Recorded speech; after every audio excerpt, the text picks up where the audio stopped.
Nagtatantrums ang marami raw bata ngayon dahil sa nauuso muling mobile games. Ang iba kasi sa kanila, sa halip na maglibang, nauuwi raw sa pagkalulong o addiction.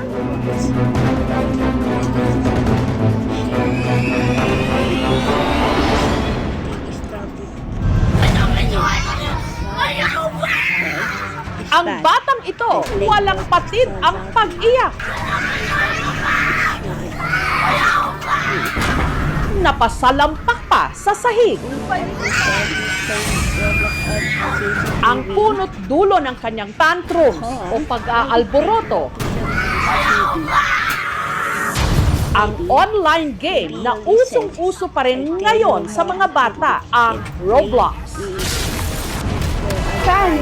Pero ang inakalang simpleng libangan,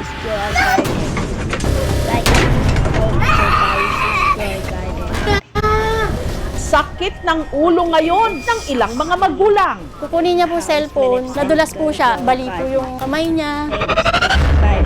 180,000 na-deduct. Hindi ko na alam kung makukulong ako anytime dahil sa utang na hindi mo namang ginusto. Hindi ko po mapipigilan paglaro. Hinahanap-hanap po po. Pagka hindi po siya nakakapaglaro, para siyang lalagnatin. Addict na po kaka-Roblox. Hanggang saan nga ba dapat ang laro at kailan ito nagiging adiksyon? Everybody thinks they are playing. Uy, grabe. Kids is playing Roblox. Ang Roblox, isang online platform kung saan maaring maglaro ng iba't ibang online games ang user. Dito sa Tagum City sa Mindanao, ang kinawiwilihan ng anak ni Julie na si Princess, yung tinatawag na Grow a Garden. Dito, para raw siyang virtual na magsasaka kung saan siya nagtatanim para mapalawak ang kanyang hardin. Sa tuwing siya'y may ani, nakakakolekta siya ng shekels na maaari niyang ipambili ng pets. Tutulungan din po ako ng pet para magiging maganda yung plans ko. Magsisend ako sa kanya ng trading ticket, tapos i-offer ko kung ano yung gusto niya na pets, kung ano naman yung gusto ko, yan din po yung ibibigay niya sa akin.